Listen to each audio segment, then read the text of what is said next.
और चलिए सबसे पहले बात करते हैं ठग्स ऑफ मरुधरा की, जिनसे सावधान रहने की जरूरत है। आपकी टीवी स्क्रीन पर दो तस्वीरें। पहली तस्वीर भरतपुर की, जहां आयुष चिकित्सक से ऑनलाइन ठगी की गई, तो दूसरी तस्वीर अजमेर की, जहां एटीएम बदलकर ठगी करने का एक और मामला सामने आया है।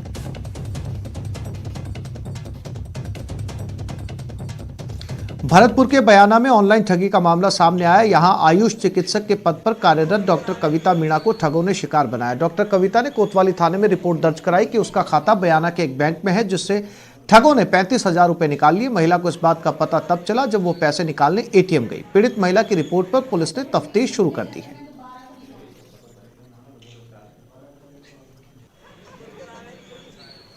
अजमेर में एटीएम बदलकर ठगी करने का एक और मामला सामने आया। ताजा मामला क्लॉक टावर थाना क्षेत्र का है, जहां एक बुजुर्ग को एटीएम से पैसे निकालने के लिए मदद लेनी पड़ी। शातिर ने मदद करने के बहाने एटीएम बदलकर बुजुर्ग के अकाउंट से 40,000 रुपए निकाल लिए। पीड़ित ने इसकी शिकायत क्लॉक टावर थाना पुलिस को दी, जिस पर मुकदमा दर्ज कर जांच शुरू हो गई।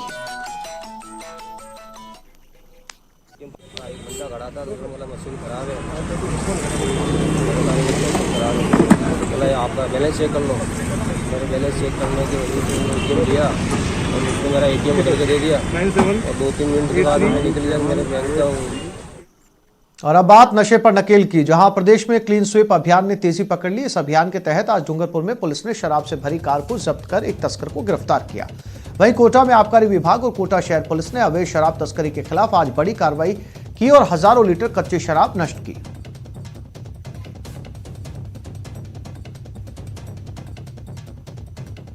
डूंगरपुर जिले में पुलिस की स्पेशल टीम ने बिछीवाड़ा थाना क्षेत्र के चुंडावाड़ा में शराब से भरी कार को जब्त कर एक तस्कर को गिरफ्तार किया। वहीं एसपी सुधीर जोशी ने बताया कि मुखबिर के जरिए NH8 पर शराब तस्करी की सूचना मिली थी, जिस पर डीएसटी ने चुंडावाड़ा मोड़ पर नाकेबंदी की। इस दौरान एक स्विफ्ट कार को रोककर तलाशी ली गई तो कार में शराब भरी हुई थी, जिस पर डीएसटी ने कार से 21 कार्टन शराब बरामद करते हुए चालक को हिरासत में लिया। वहीं माल, कार और आरोपी को बिछीवाड़ा थाना पुलिस के सुपुर्द किया गया।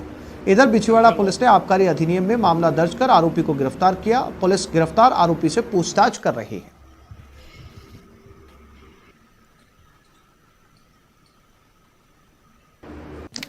कोटा में आबकारी विभाग और पुलिस ने अवैध शराब के खिलाफ बड़ी कार्रवाई करते हुए हजारों लीटर कच्ची शराब को नष्ट किया। टीमों ने जिले के कलम का कुआ गांव के चारों तरफ से घेरकर एक एक घर की तलाशी ली और अवैध शराब बनाने की भट्टियों को तोड़ते हुए हजारों लीटर कच्ची शराब को नष्ट किया। वहीं पुलिस विभाग की टीम ने दर्जनों कट्टे और कैन भी बरामद की। इस दौरान शराब बनाने वाले लोग मौके से फरार हो गए।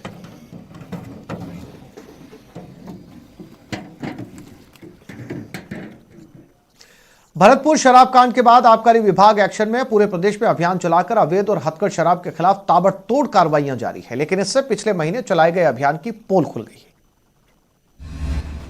शराब कांड के बाद एक्शन में आबकारी विभाग।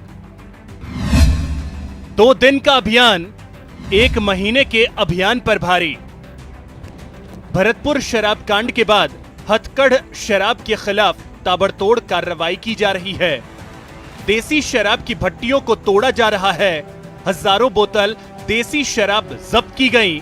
नकली शराब की फैक्ट्री पर भी कार्रवाई की गई।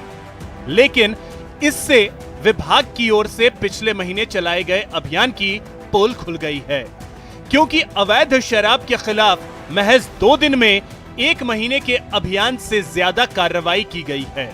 14 दिसंबर से 5 जनवरी तक चलाए गए अभियान के मुकाबले 16 से 17 जनवरी तक की गई कार्रवाई पर नजर डालें तो 14 दिसंबर से 5 जनवरी तक की कार्रवाई में 8,053 बोतल देसी शराब जब्त की गई, जबकि 16 से 17 जनवरी तक की कार्रवाई में 6,387 बोतल देसी शराब जब्त की गई। जबकि पहले अभियान में 7,658 बोतल हथकढ़ शराब जब्त हुई। 16 से 17 जनवरी तक 8,174 बोतल हथकढ़ शराब जब्त की गई। पिछले अभियान में नकली शराब की फैक्ट्री पर कार्रवाई नहीं। इस अभियान में एक नकली शराब फैक्ट्री पर कार्रवाई। पिछले अभियान में 339 शराब की भट्टियां नष्ट की गई, जबकि इस अभियान में 295 शराब की भट्टियां नष्ट की गई। वहीं पिछली बार की कार्रवाई में 70 लीटर वॉश को नष्ट किया गया, जबकि इस बार की कार्रवाई में 7,505 लीटर वॉश को भी नष्ट किया गया। साफ है कि आबकारी विभाग ने अवैध शराब के खिलाफ 2 दिन में जितनी कार्रवाई की है वो 1 महीने तक चलाए गए अभियान से ज्यादा है। तो पहले चलाया गया अभियान क्या सिर्फ खाना पूर्ति थी? अभियान चल रहा है, ये जॉइंट अभियान है। पिछला जो अभियान था वो केवल आबकारी विभाग का अभियान था, तो उसमें उतनी तुलनात्मक रूप से उतनी कार्रवाई नहीं हुई थी। इस बार वाला अभियान पुलिस प्रशासन और आबकारी तीनों को मिलकर चलाया जा रहा है और इसमें काफ़ी अच्छी कार्रवाई हो रही है। कोशिश ये की जा रही है कि जितनी भी हथकढ़ शराब जहाँ जहाँ बनती है उसको सभी को नष्ट किया जाए, उन पर कार्रवाई की जाए। इसके अलावा स्प्रिट से जो भी शराब बन रही है, जो बाहर से स्प्रिट वगैरह आती है, उन पर भी हम कार्रवाई कर रहे हैं। और जितने भी कुछ माफिया है जहाँ बाहर से लाकर बेचते हैं, उन सब पर कार्रवाई करने का पूरा प्रयास किया जा रहा है। आला अधिकारी इस बात को स्वीकार करते हैं कि विभाग के ही कुछ भ्रष्ट अधिकारी और कर्मचारी शराब माफियाओं के खिलाफ कार्रवाई से पहले मुखबिरी कर देते हैं। कई जगह इस तरह की मिलती है कि मुखबरी करते हैं, हमारे वाले भी कई जगह होता है, पर सब ऐसे नहीं होते हैं। निश्चित रूप से डिपार्टमेंट में अच्छी कार्रवाई होती है, अच्छे लोग होते हैं तभी डिपार्टमेंट चलता है। तो काफ़ी अच्छी कार्रवाई कर भी रहे हैं और कुछ जगह जो कमियां थी वहाँ पर उनको हमने कार्रवाई भी की। उन लोगों के खिलाफ जो इस तरह की हमें संलिप्तता मिली है, उनके कांस्टेबल के खिलाफ भी कार्रवाई की है और हम जो पेट्रोलिंग ऑफिसर से उनके खिलाफ भी कार्रवाई की है। बहरहाल हादसे के बाद अवैध शराब के खिलाफ भले ही आबकारी विभाग एक्शन में है, लेकिन विभाग के पहले चलाए गए अभियान में की गई लापरवाही सामने जरूर आ गई है। आबकारी विभाग द्वारा हाल में की जा रही कार्रवाइयों से ये साफ है कि पिछले अभियान में विभाग के अधिकारियों और कर्मचारियों द्वारा साफ तौर पर लापरवाहियां की गई हैं। अगर समय रहते उस वक्त कार्रवाई कर दी गई होती तो इतनी लोगों की जान नहीं जाती। कैमरा पर्सन बलबीर के साथ सौरभ गृहस्थी, न्यूज़ 18 राजस्थान, जयपुर। और जयपुर से इस वक्त की बड़ी खबर, व्यापारी के अपहरण से मामला जुड़ा है। जयपुर में मर्सिडीज कार की तलाश की जा रही है। गुजरात नंबर की ये कार बताई जा रही है। जयपुर शहर में नाकेबंदी करवा दी गई है। गुजरात के मुकेश अग्रवाल बताया जा रहा है व्यापारी को। तो व्यापारी के अपहरण से ये मामला जुड़ा है। जयपुर में एक लग्जरी कार की तलाश की जा रही है। फिलहाल पूरे जयपुर में नाकेबंदी कर दी गई है।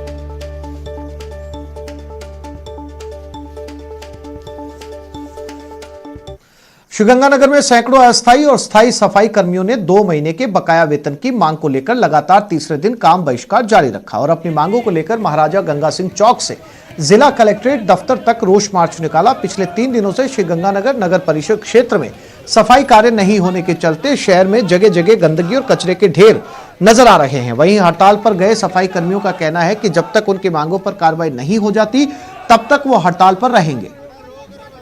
कर्मचारियों जो तनख्वाह है प्रशासन ने अभी तक नहीं दी है और हमने जब तक ये तनख्वाह नहीं दी जाएगी हम यूं ही आंदोलन करते रहेंगे।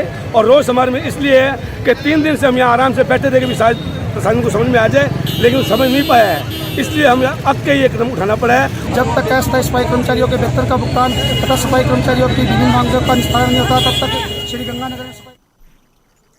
3rd ग्रेड के तबादलों पर तकरार जारी है। सरकार अभी भी तबादलों से बचना चाह रही है, लेकिन जनप्रतिनिधियों का दबाव है कि कम होने का नाम नहीं ले रहा। दरअसल 3rd ग्रेड शिक्षकों के तबादलों में सबसे बड़ा विवाद प्रतिबंधित जिलों को लेकर ही है, जहां ज्वाइन करने के बाद तबादला होना बहुत मुश्किल माना जाता है। बिना जोड़ जुगाड़ के ट्रांसफर हो नहीं पाते। मुख्यमंत्री की जब तक हरी झंडी नहीं मिलती तब तक तबादले पर बैन रहता है।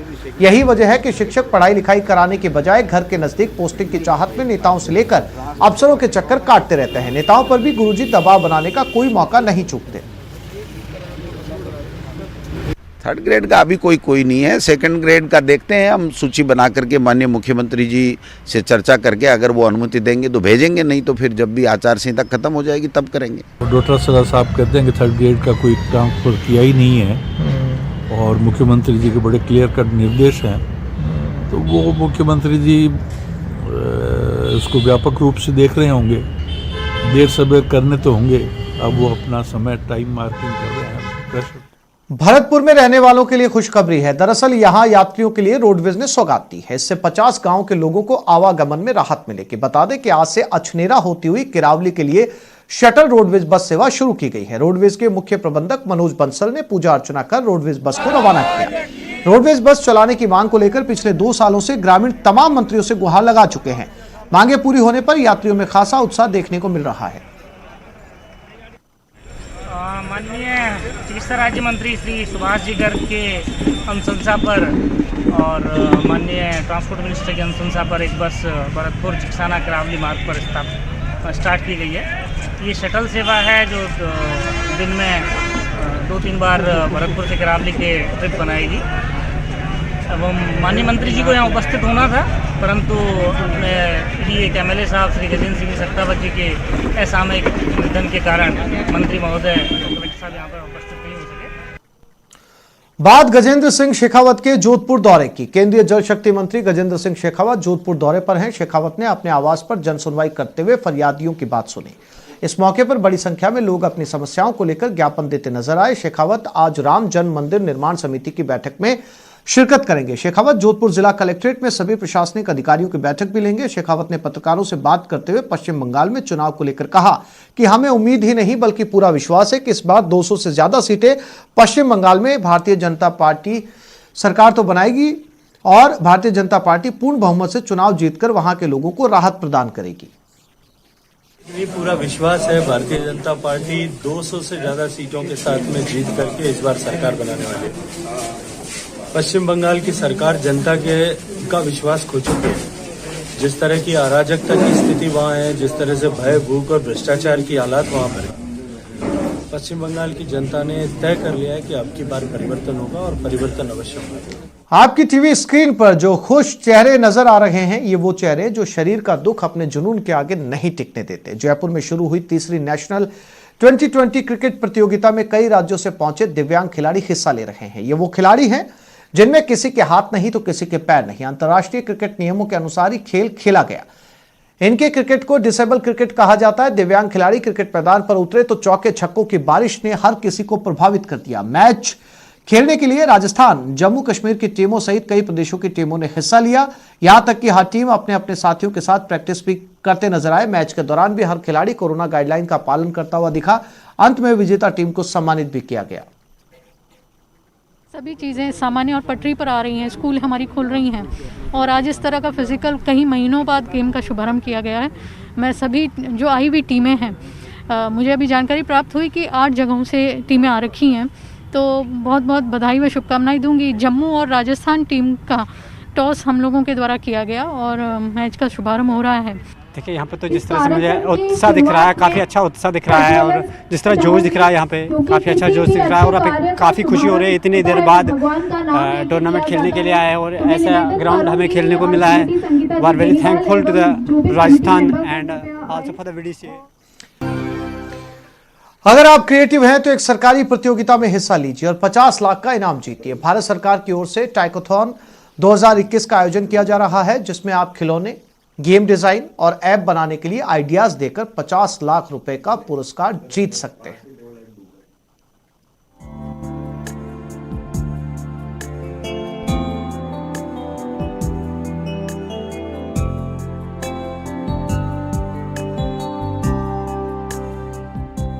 खिलौना बनाएं, गेम डिजाइन करें,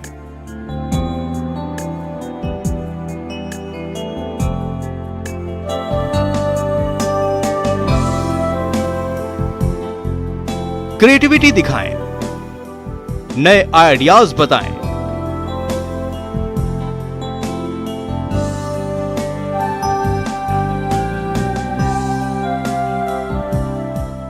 और 50 लाख का पुरस्कार पाएं।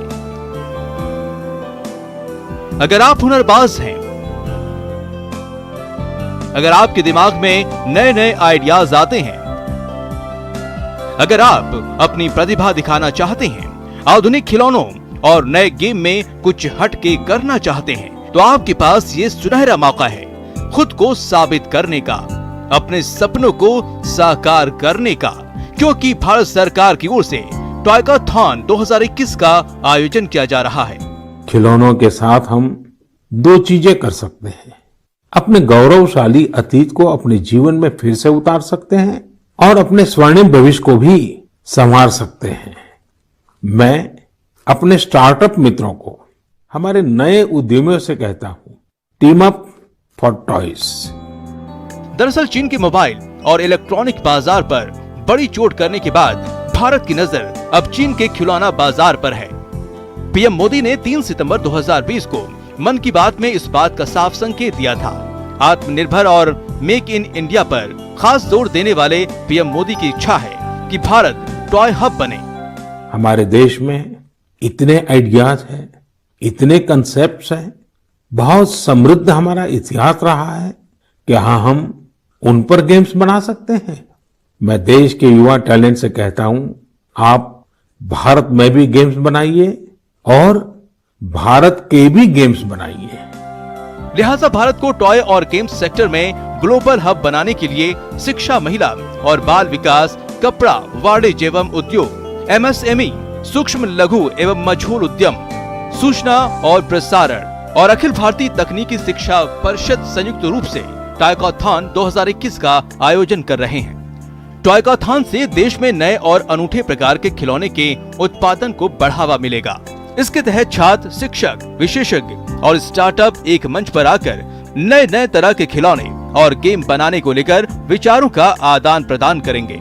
इससे न केवल भारत को खिलौनों और गेम के लिए एक वैश्विक केंद्र विकसित करने की दिशा में मदद करेगा, बल्कि हमारे बच्चों को भारतीय संस्कृति के महत्व और मूल्य को समझने में मदद मिलेगी, जिसकी परिकल्पना राष्ट्रीय शिक्षा नीति 2020 में की गई है। देश के युवाओं के सामने एक ऐप इनोवेशन चैलेंज रखा गया। इस आत्मनिर्भर भारत ऐप इनोवेशन चैलेंज में हमारे युवाओं ने बढ़ चढ़ कर के हिस्सा लिया। करीब 7,000 एंट्रीज आई।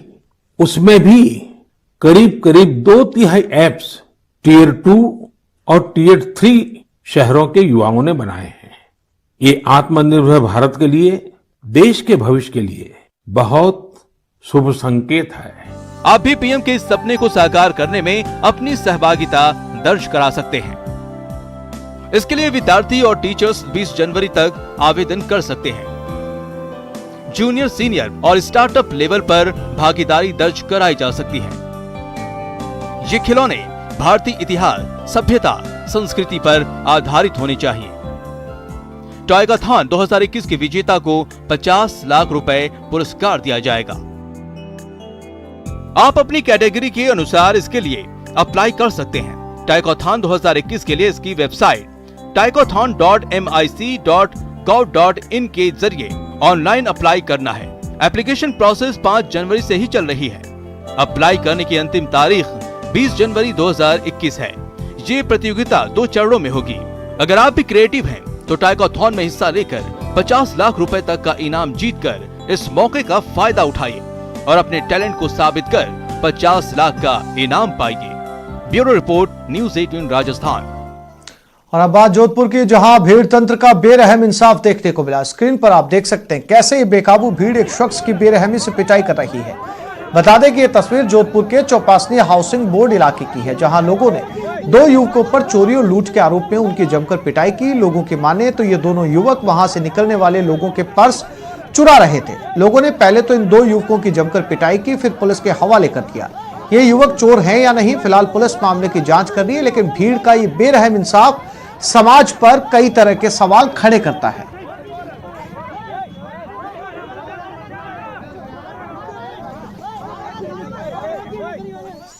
और अब आपको दिखाते हैं एक पत्नी ने चुनाव में अपने पति की जीत का जश्न कैसे मनाया। पुणे के पालू गांव में ग्राम पंचायत चुनाव में संतोष शंकर गुरव ने जीत हासिल की, जिसके बाद पत्नी की खुशी का ठिकाना नहीं रहा और पत्नी रेणुका ने उन्हें कंधों पर उठाकर दौड़ना शुरू कर दिया। जश्न का यह वीडियो वायरल हो रहा है, लोग इसे खूब पसंद कर रहे हैं।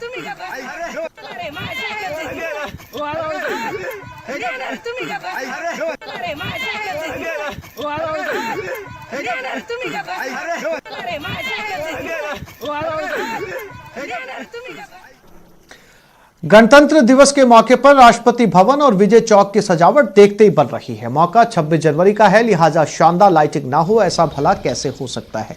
शाम होते ही राष्ट्रपति भवन और विजय चौक रंग बिरंगी रोशनी से नहा उठते हैं, जिससे राष्ट्रपति भवन और विजय चौक की खूबसूरती में 4 चांद लग जाते हैं।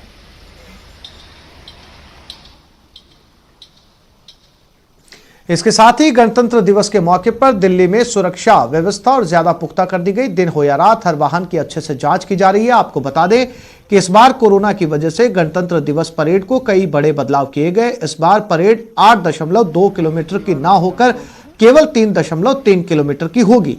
पहली बार इतिहास में इस परेड का समापन विजय चौक से शुरू होकर लाल किले की बजाय नेशनल स्टेडियम में होगा।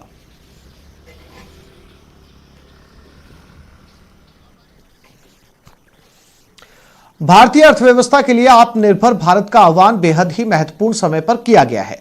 यह आह्वान भारतीयों को आत्मनिर्भर बनाने के लिए किया जा रहा है। नेटवर्क 18 की पहल पर आईटीसी द्वारा प्रस्तुत स्वाभिमान भारत एक ऐसा ही इनिशिएटिव है जो आपको देश भर से ऐसे भारतीयों की कहानियां दिखाएगा जो सरकार की मदद के बिना समस्याओं का समाधान कर रहे हैं। नवाचार और उपलब्धियों की ऐसी कहानियां जो बताती है कि हम एक राष्ट्र के रूप में कितने सबल हैं।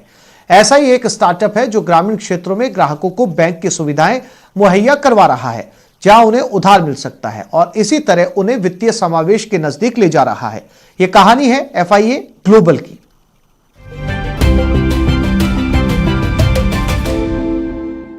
FIA ग्लोबल की स्थापना 2012 में सामाजिक और आर्थिक समावेश को स्वरूप देने के मिशन के साथ की गई थी।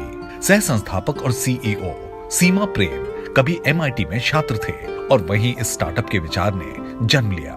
दरअसल FIA भारत के शहरी और ग्रामीण दोनों ही इलाकों में ऐसे ग्राहकों की जरूरत के हिसाब से बहुत अलग तरह की वित्तीय सेवाएं मुहैया कराते हैं जिनके पास बैंक की सुविधा नहीं है।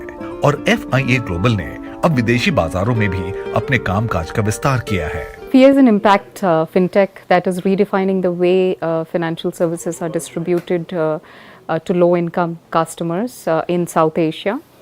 We have an AI fintech platform that aggregates, designs and delivers sachet financial products to rural customers in India and Nepal. We have one of the largest rural banking infrastructures in the country.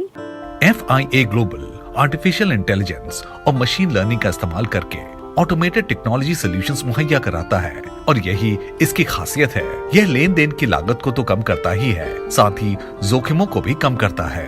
FIA global कम आय वाले घरों में वित्तीय आत्मनिर्भरता लाने का प्रयास कर रहा है और यही है सही स्वाभिमानी रास्ता।